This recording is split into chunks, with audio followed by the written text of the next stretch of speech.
অনেক দিন পর আজকে আমি আবার এটা বানিয়েছিলাম। এটা হচ্ছে চিকেন স্টেক। ছোট থেকে বড় সবার ফেভারিট হচ্ছে এই প্লেটারটা।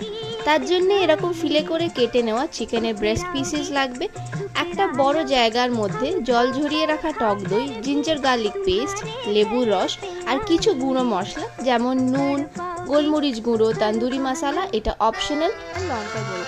তারপর সব কিছুকে একসাথে ভালো করে মিক্স করে চিকেনের পিসেসগুলোকে দিয়ে ম্যারিনেট করে রেখে দিতে হবে প্রায় 1.5 থেকে 2 ঘন্টা। যত বেশি ম্যারিনেটেড হবে তত সুন্দর টেস্ট হবে আর সফট হবে।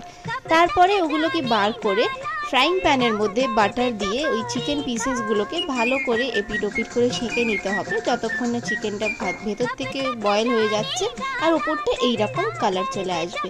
আর তার সঙ্গে আমি রেখেছিলাম কিছু সল্টেড ভেজিস, ম্যাশড পটাটো আর হার্ব রাইস। আর আমি একটা সস বানিয়েছিলাম গার্লিক আর বাটার দিয়ে, যেটা চিকেনের উপর দিয়ে দিয়েছিলাম।